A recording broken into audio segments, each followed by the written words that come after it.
Welcome to Inspiration and Transformation from the Banks of the Ganga with Sadhvi Bhagawati Saraswati, an American sannyasi living at the Parmarth Niketan ashram in Rishikesh, India.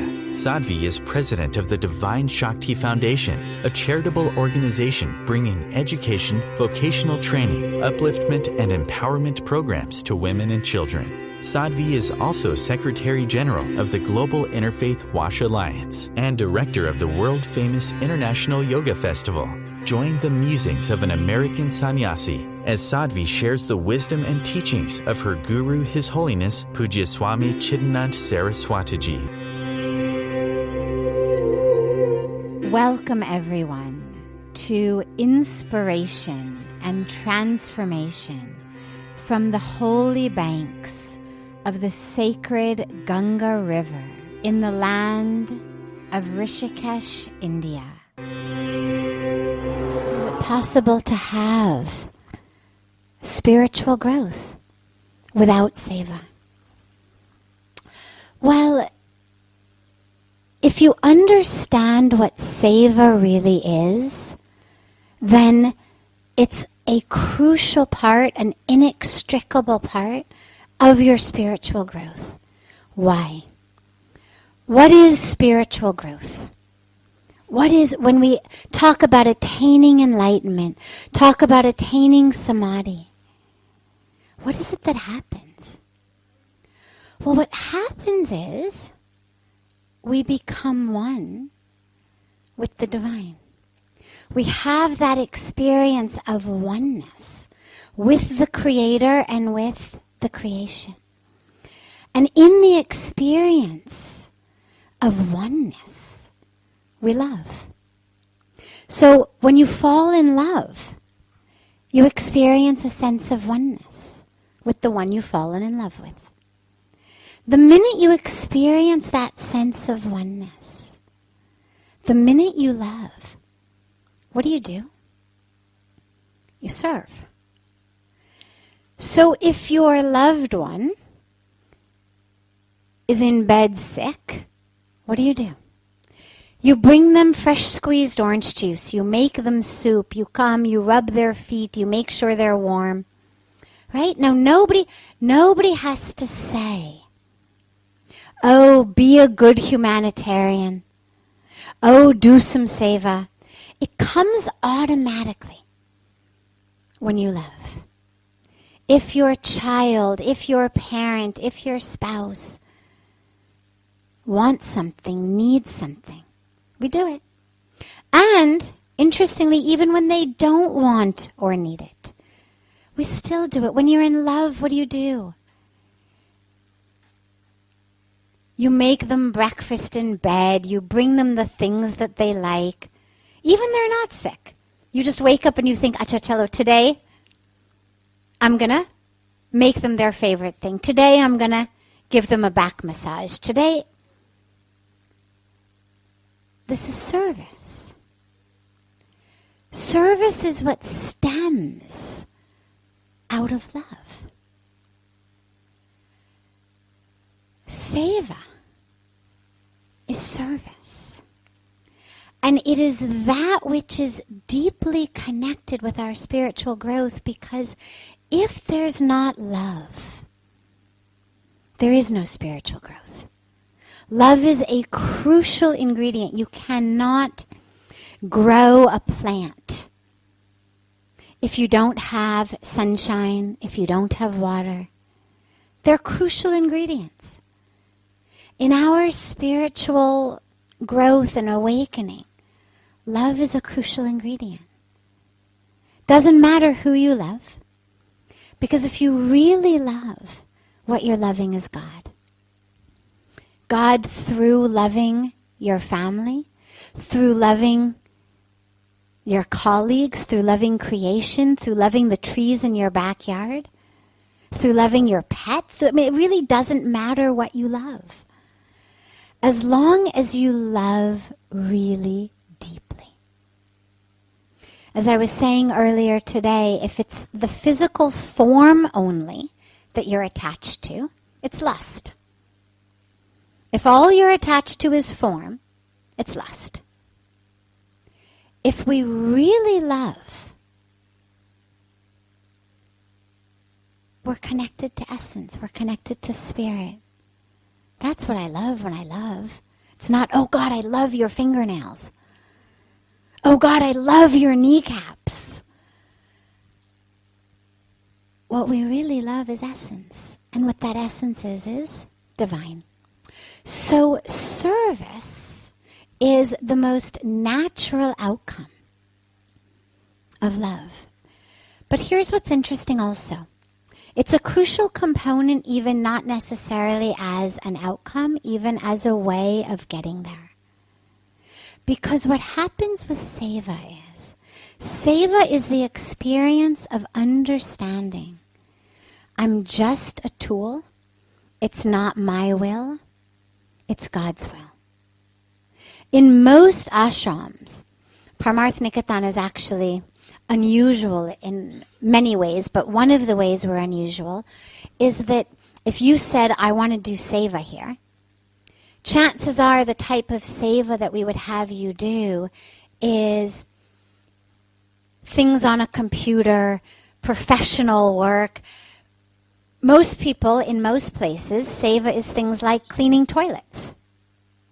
That's the Seva. If you go to most ashrams, even you don't say, I want to do Seva. Most places have a rule, you must do Seva.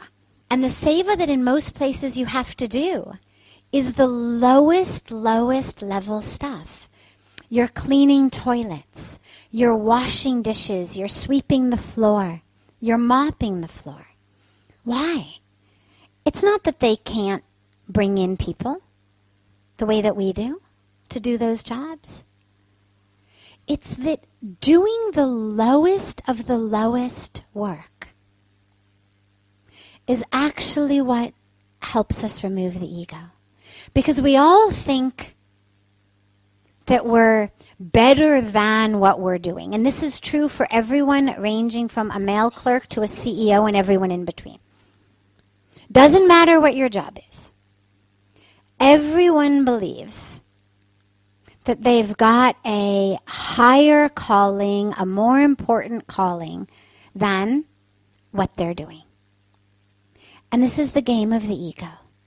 And this is why in most places where you go for spiritual growth, what they're going to say is, clean the toilets. Wash the dishes. Scrub the floor. Because what the Seva does is humbles us. It helps us understand we're just tools. Not my will, thy will. And the last part of this is in the Bhagavad Gita, Lord Krishna speaks so much about karma yoga. He talks about 3 different yogas, 3 different ways of connecting with God, attaining enlightenment, having spiritual growth. Bhakti yoga, the path of devotion. Jnana yoga, the path of knowledge. And karma yoga, the path of action, which is Seva. They're just different ways of talking about the same thing. It's that which I'm doing selflessly. That which I'm doing for the goal of union. Your Seva may be help this person. But that's not really what it's about. What it's really about is a purification of yourself. And what Lord Krishna explains so beautifully is that all 3 of these yogas actually take you to exactly the same place. And they're not even actually separate. We think of them as separate. But they overlap in the way that I began, because if you love, you serve. So you could begin with bhakti yoga, but if your bhakti is real, if your love is real, you're going to serve. And if your love is real, you're going to want to know more about the loved one. You're going to want to learn more and more. When you fall in love, what do? You stay up all night long. What did you want to be when you grew up? What's your favorite color? Where did you go to school? Silly things. But we're unquenchable, insatiable. We want to just know more. Tell me more, tell me more. Why? Because we love. So you can begin with love, begin with devotion. You can begin with Jnana Yoga.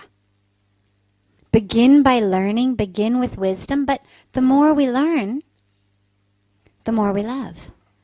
This is in Indian marriages, most of the Indian marriages are arranged. In the West, it's love marriages. You meet someone, you fall in love, you get married. Here, mostly it's arranged marriage. So the gyan, the knowledge, comes before the love usually. You can't love someone when you don't even barely know them. Slowly, slowly, slowly, they get to know each other. And love blooms. And then again, of course, service is the most natural byproduct. But you could also begin with service. Through serving, if you're doing it purely, if you're able to overcome the ego that says, I have a higher calling.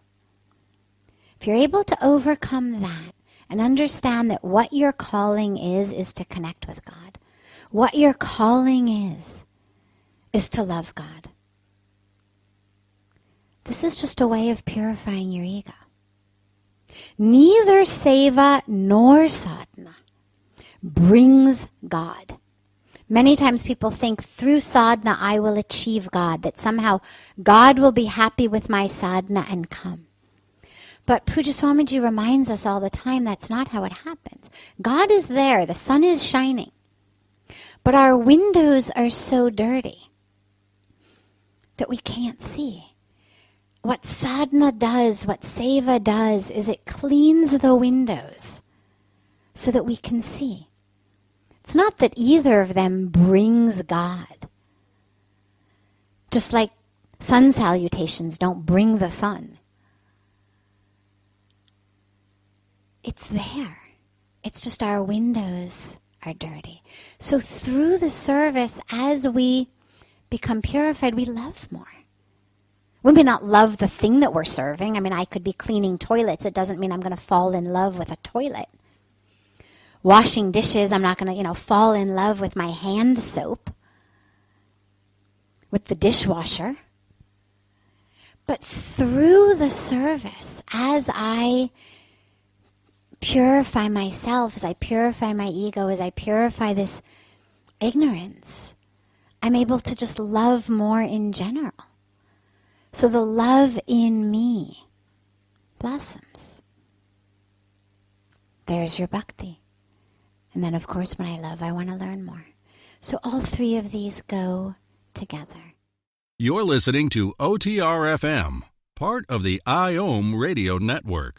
Being a radio host on IOM FM allows you to build your show on a rich platform with the power of the internet to fulfill your outreach goals and connect with a very specialized and global online audience, unlimited by time and distance. OMTimes Radio will provide you with web relevance, a recognizable conscious brand, and with the standard of excellence that has accompanied every single Circle of Hearts Radio is a sanctuary on the airwaves. Join me, Grandmother Alaya, in the circle on Sunday 2 p.m. Eastern as I share information to both enlighten and nourish your soul. Hi, this is Christina Ricci with RAIN. Every 2 minutes, another American is sexually assaulted. If you or someone you know has been sexually assaulted, you are not alone. Help is just a call or click away through the National Sexual Assault Hotline. Please call 1-800-656-HOPE, that's HOPE, or visit rain.org, that's RAINN.org. Brought to you by RAIN and this station. Welcome back to Inspiration and Transformation. I'm so glad to have you all back here with me. All those inner voices. It's funny because people say, well, just listen to the inner voice.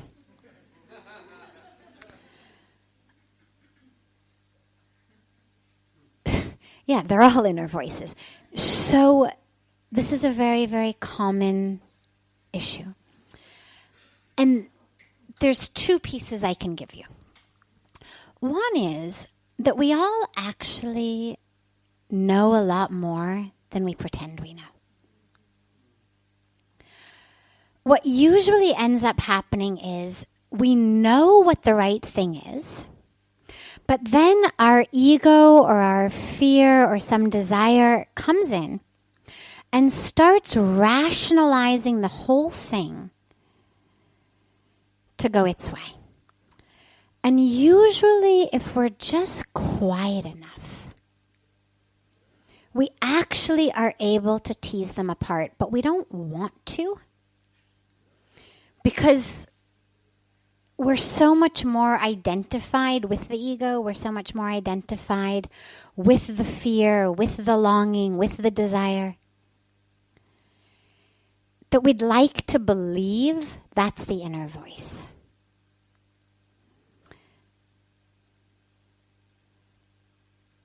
But if we're really honest, we usually can tell. But we have to have that honesty with ourselves to really look. And when that knowledge comes, to not say, oh no, but it feels so much nicer this way. The other piece is simply practice. This is why we meditate. Most people turn to meditation when they've got a crisis. So I have to find my inner voice. I have to figure it out. I have to know what I'm supposed to do. And then I close my eyes to try to hear that inner voice. But in the moments of crisis, that's when all those voices come in. And it's very hard if you've never met your inner voice. If your own intuition is still a stranger to you. It's very hard to tease it out. And what meditation does is it familiarizes us with that inner voice. So that when we need it, we're able to know, that's the one. But usually, if we really have the courage to just be honest with ourselves, we can tell. Another last way to know is typically the ego comes in from the outside. Not at that moment necessarily. It's come in through voices. Our parents as we were growing, our society, siblings, friends, lovers, whatever it is, people whose opinion really mattered to us have said things either directly to us or just in our presence that we've absorbed. And it has become our own subconscious. So, for example, as parents, so many people say, well, I really want my children to have good values, spiritual values, wholesome values. I don't want them to be very materialistic. And, but they're so materialistic. All they care about is, buying things. And how do I make them more spiritual? And what they don't realize actually is despite their best intentions, we don't have a materialistic gene. Children are not by themselves attracted by things that they see. And you know this because when you give a young child, an expensive present, they're much more interested in the wrapping paper it came in, the box it's in. You always have to say to them, no, sweetheart, that's just the box. Leave that. This is the present. No, sweetheart, that's just the boat. This is the present. You could give them an empty box and they'd be just as happy. An empty toilet paper tube. Your keys, their own toes. Right? I mean, kids can lie on their back and be fascinated by their own toes for hours, and we spend hundreds of dollars on these, rotating things with glittery things, and the kids are just ecstatic about their own toes. So what happens, though, as we grow is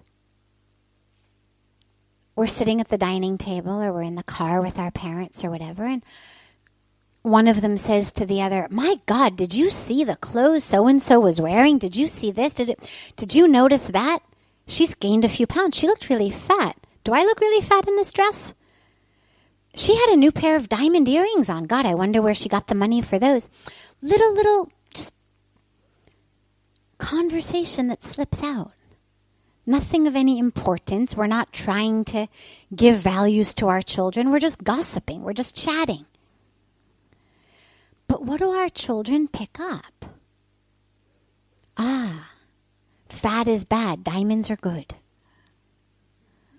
Old clothes bad. New clothes good.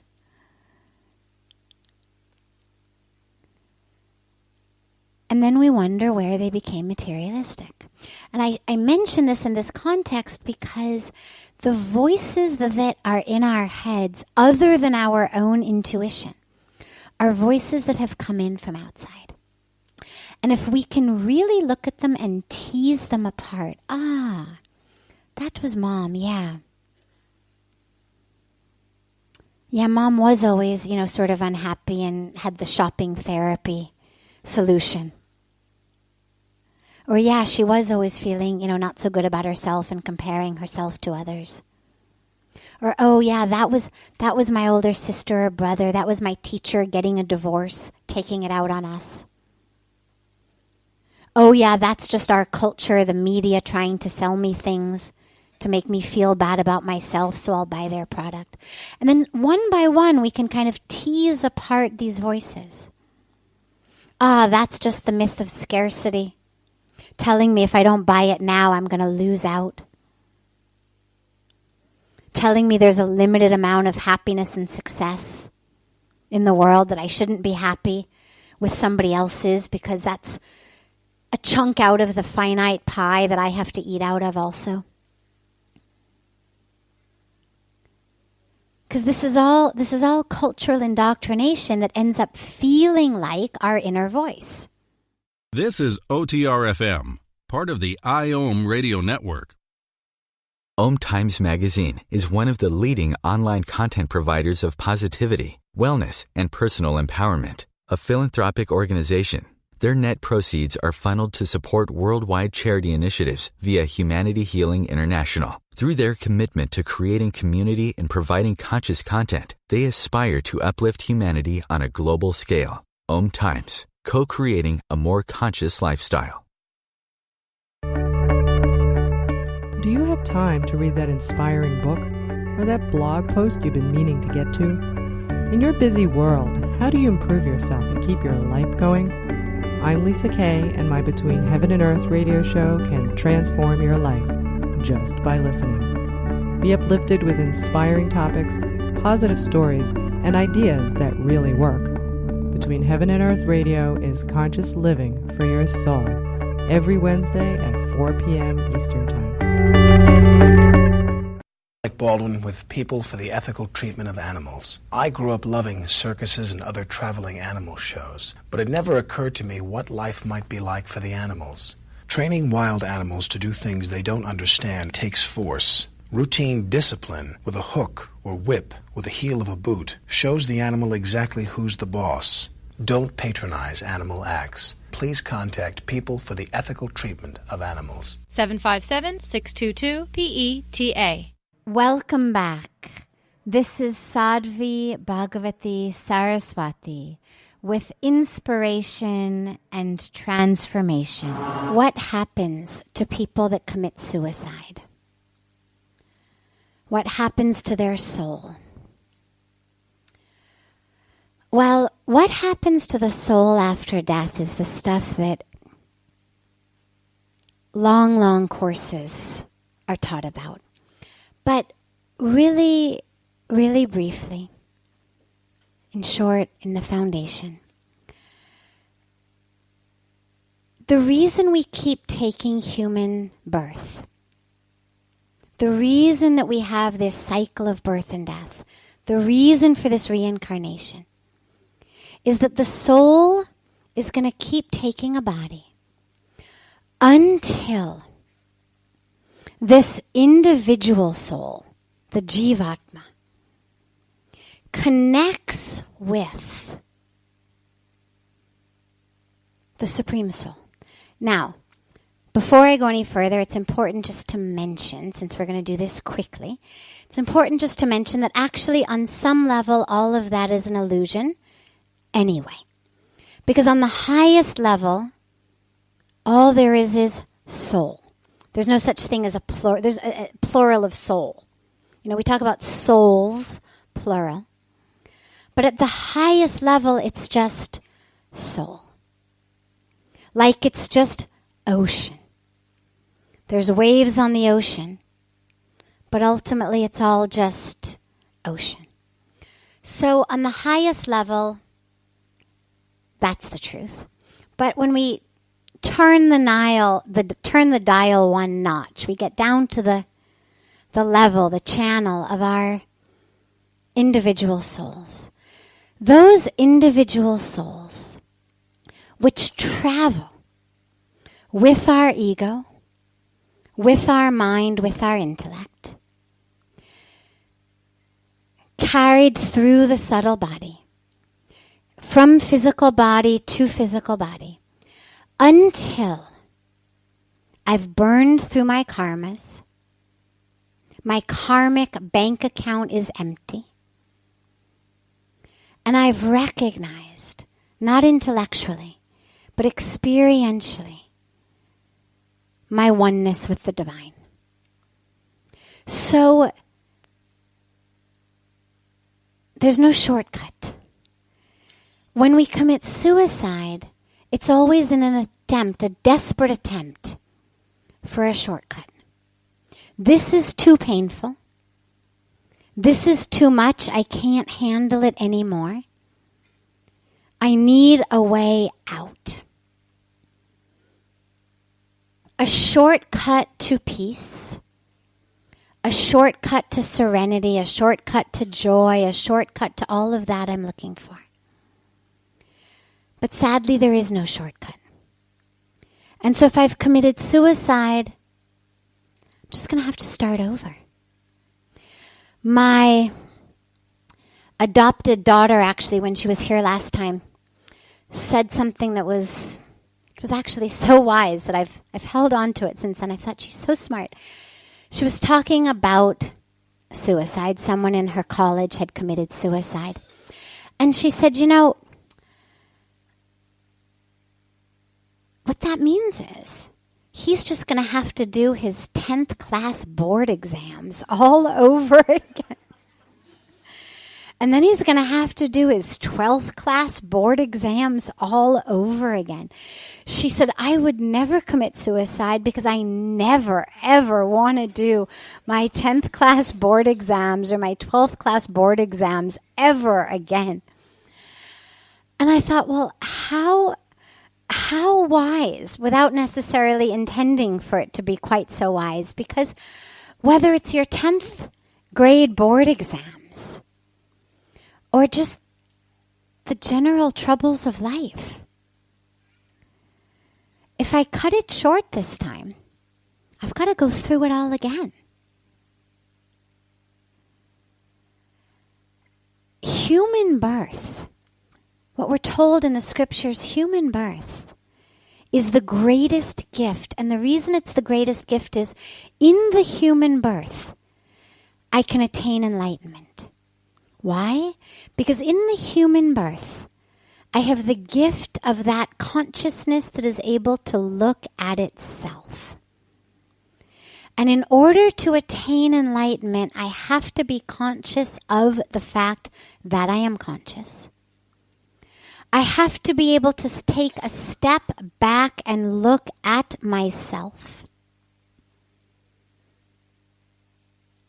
And that's something that only humans can do. So this life is a gift Because in this life, I actually have a chance of attaining that liberation, of attaining moksha. Which, as Puja Swamiji always reminds us, is not only after you die. You can attain it here in the body. There's no saying you have to give up the body to attain liberation. The body is only a cage if I think of it as one. When we talk about jiva mukti, it's literally alive in the body but free. A prisoner's in the jail by no choice of his own. The jailer's in the jail because it's a good job. He's free. Gets to go home at the end of the day. He could quit his job anytime he wants. He applied for it. He wanted it. Gets to roam it freely. So it's not the jail that's the jail. It's being stuck as a prisoner. And it's the same thing with these bodies. It's the same thing with this life. It's only a jail if I see it like that. And so when we commit suicide, we start over. But sadly, it's going to be slightly more challenging even, because we have accrued the karmic results of my suicide, which means the pain that I've caused to others. It means my duty in this life that I left undone. Lord Krishna is very, very clear in the Bhagavad Gita that you don't get a pass of karma simply by not acting. No, Arjun says, okay, fine, forget it. Don't want to do this, don't want to get the karma, I'm not going to act. And Lord Krishna says, not so fast. Not acting is acting. You could sit on your hands, you could close your eyes, you could sit down, but you're still acting. Your non-action is an action. If I'm walking down the street and somebody's beating a child in front of me, or a woman in front of me, or anyone in front of me, and I don't do something to protect that person, well, that's an action. My not protecting that person, my not doing something is an action. It's a choice. And I'm going to reap the fruit of that choice just as any action I perform. So if I commit suicide, it's an action of the suicide that has caused pain to others. I'm going to reap that fruit in my next life. And I'm going to reap the fruit of not fulfilling my duty, which I was put here to fulfill. So it's not a shortcut. And if we ever feel desperate, if we ever feel like that, or have those moments, what it reminds us to do is to anchor ourselves to something that's not dependent on the outside world that goes up and down. To anchor ourselves to something that's deep within us, that is light, that is love. That same love that I've ever felt for someone who now may have left me or may have died. Hence I'm distraught. But that love is still with me. The object upon whom I bestowed it isn't, but the love is. The joy that I once felt at some time in my life, well, the source of that joy is within me. That situation evoked it, but it came from within me. And to remember that, and to just literally, as difficult as it is, breathe through it. Getting the help that we need with the awareness that, as they say, this too shall pass. Just as it came on, so it will pass. But that there's no shortcut to to the peace or the joy or the freedom. This is OTR-FM, part of the IOM radio network.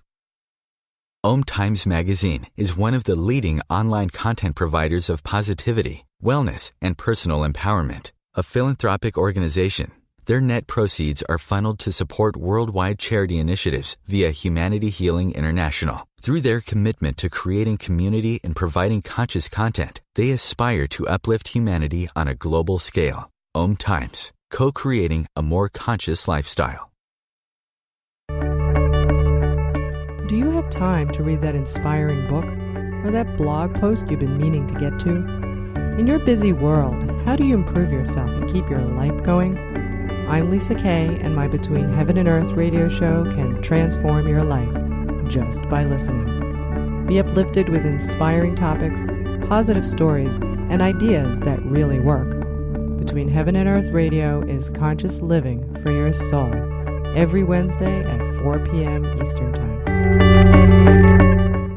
Like Baldwin with People for the Ethical Treatment of Animals. I grew up loving circuses and other traveling animal shows, but it never occurred to me what life might be like for the animals. Training wild animals to do things they don't understand takes force. Routine discipline with a hook or whip with the heel of a boot shows the animal exactly who's the boss. Don't patronize animal acts. Please contact People for the Ethical Treatment of Animals. 757-622-PETA. Welcome back. This is Sadhvi Bhagawati Saraswati with inspiration and transformation. What is it like to give up all your worldly possessions and become a renunciant? It's so interesting because in this world, in this culture, we have this concept of success as the ability to have lots and lots of things. It's sort of the more things I have, the better off I am. I mean, think for a moment, even we use the word well off, right? What does well off mean? What's well off a synonym for? Wealthy, right? Rich. As though somehow the money you had in the bank were absolutely synonymous with your well-being.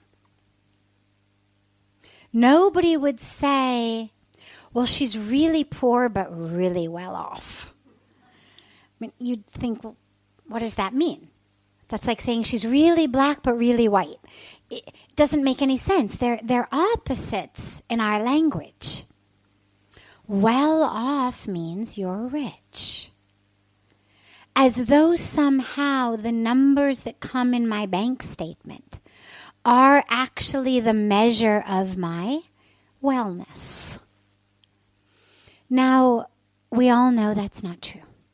But it's important to mention because even in the question, it implies, nobody ever would ask a question and say, God, what's it like to leave your desk job and go to Hawaii for a week? There's something inherent in all of us that understands, oh, well, that would be great.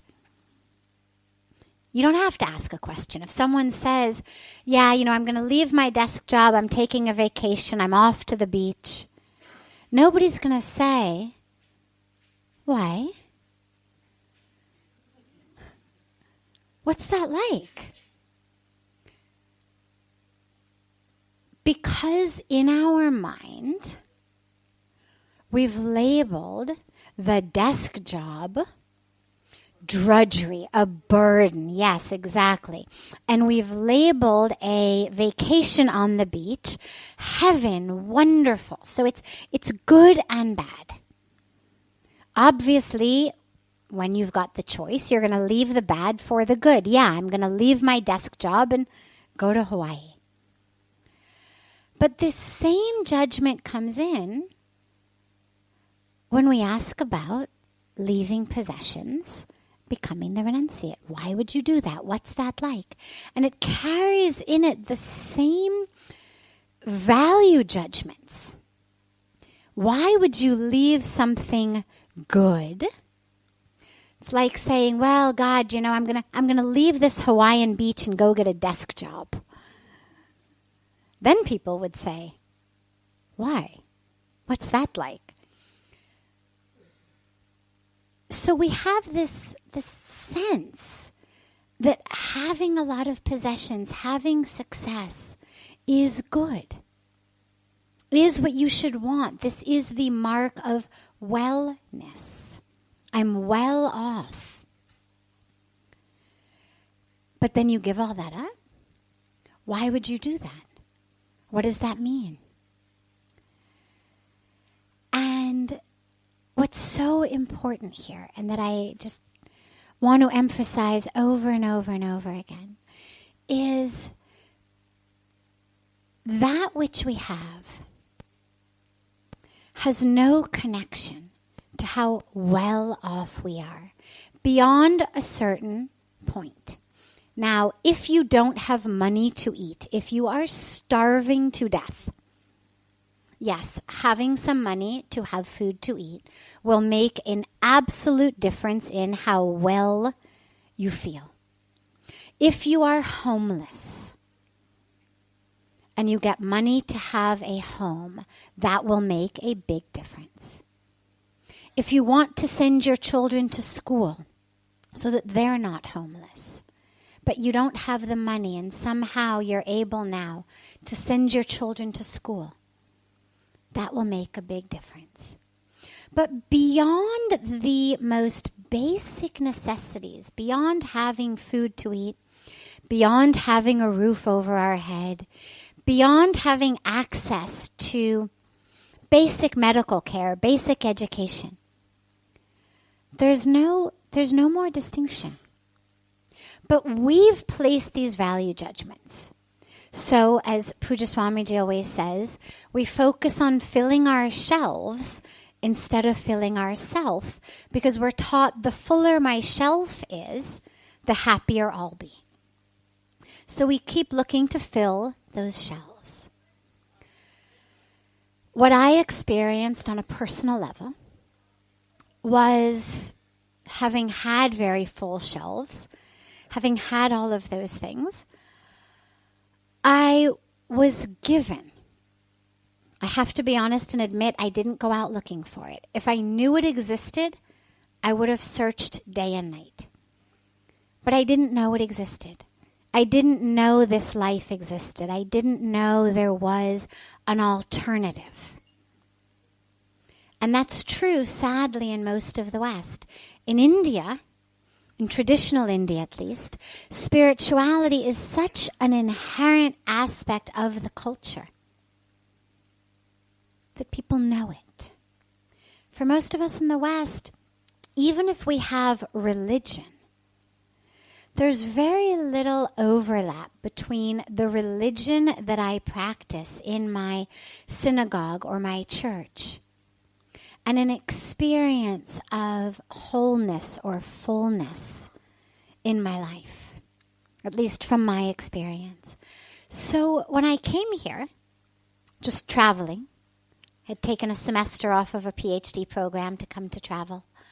When I was here, I experienced such an experience of fullness, of wholeness, of joy, of bliss, that it was worth more than everything else I had combined.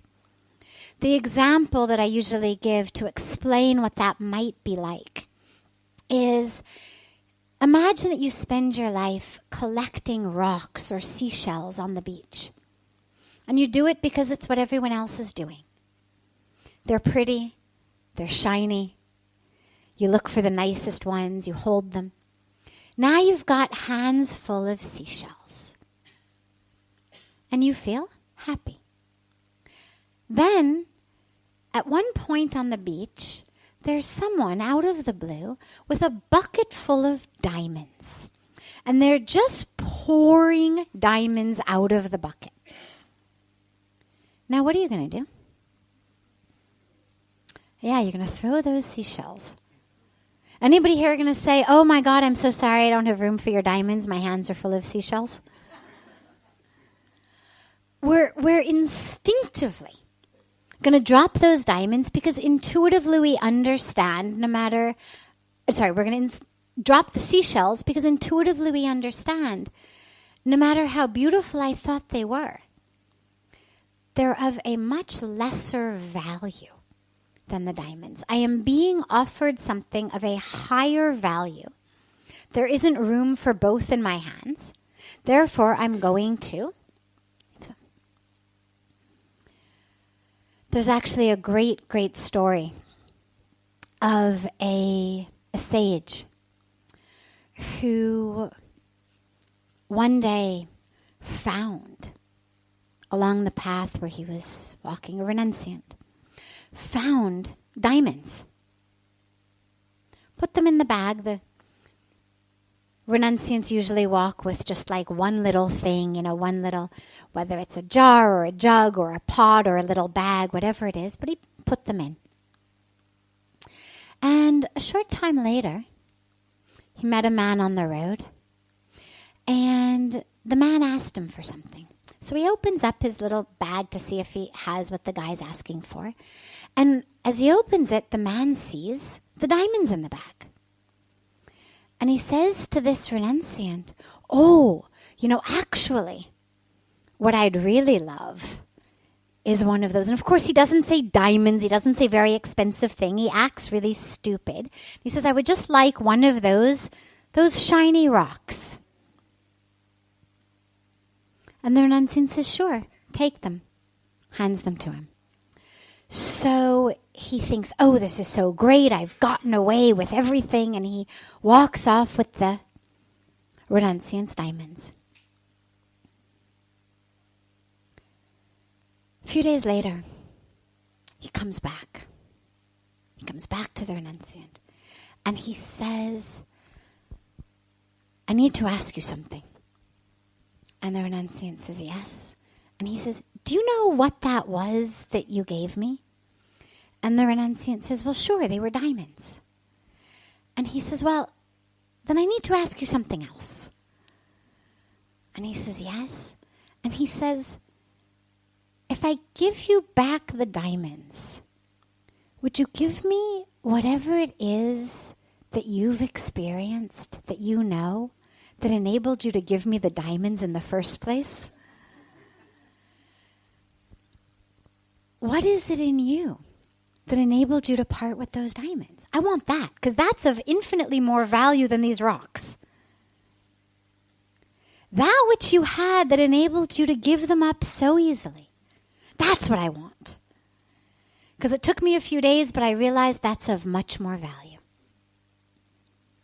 And for me, what happened was, it was intuitive. It was not intellectual. It was not something that I can say I realized in some great feat of wisdom. It was intuitive.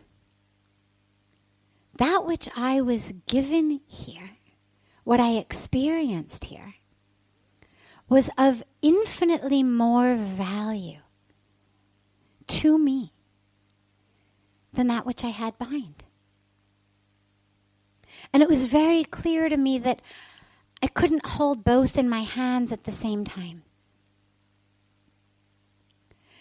All of the things that I'd been attached to, from material possessions to relationships to goals, all of those were simply means to an end. And this is true for all of us. And this is a little harsh, but bear with me and just take this home and let it percolate inside you. All of that which we do, regardless of how altruistic or compassionate we may think it is, we do it for one reason and one reason only, which is we believe that in doing that, we will experience happiness. On one level, on the most superficial level, I eat chocolate because I will be happy if I eat it. Go deeper, I serve others because in serving others, I feel good about myself, and then I'm happy. There's nothing wrong with being happy. I'm not saying this as a negative thing, Being happy is our nature. We should be happy. But it's important to recognize that actually the reason we do everything we do, the reason we're in the relationships we're in, is to be happy. Now, some of you could say, well, I'm not happy in my relationship. In fact, I'm miserable in my relationship, but it's just my duty that says do it. Well, what that means is that for you, the knowledge that you're doing your duty brings you more happiness than leaving this relationship would. You're not in the relationship as a martyr. You're in the relationship because living a life of doing your duty makes you happy. The end goal is always, I should be happy. And again, nothing wrong with that goal. It's a great goal. We should be happy. But we just need to recognize that for what it is, because so many of us live our lives convincing ourselves that, well, I would be happy if I did this, but I'm not doing that because blah, blah, blah, blah, blah. And it's important to realize, no. If I'm not doing that, it's because feeling that I'm the type of person who can withstand this or survive that makes me happier. And that's a higher happiness. I mean, anybody who has ever compared the happiness you get from a night in a pub to the happiness that you get from an afternoon with, children on a cancer ward, or an afternoon reading to blind people, or planting trees, or doing some other form of service, well, the happiness lasts a lot longer when we're serving. It lasts a lot longer when we're connected to others. But ultimately, at the end of the day, it's about what makes me happy. And for me, what I experienced here was so much more bliss and joy than all of the visions I had had of joy. When I get my degree, then I get this job, then I build my house with my white picket fence, and then that paled in comparison to what I had just been handed. The joy that I thought I was getting in my relationships or in my possessions or in the social life paled in comparison to what I was given. So I didn't leave anything. Renunciation is not the sense of I'm so great because I gave up that which was really good for something that's not quite so good just because it's holy. Renunciation is through grace, through no credit of my own, through grace, I was able to experience the truth, which is, in this life, the happiness is greater than with all of my possessions, than in the life I was living, which is why we leave it. Because even as sannyasis, it's still about inner happiness. It's still about inner bliss. But it's an inner bliss that comes not from a pair of brand new shoes or a new story on my house, but on an inner connection. And so for me, that was what I was given. So it's a renouncing of that which didn't bring real happiness in favor of that which did. Which is why I made the choice. It's not a martyrdom at all. This brings to a close this hour of inspiration and transformation. Thank you so much for joining me. I'm so glad to be together with you all each week. And I look forward to being together again next Thursday, same time, on OMTimes Radio.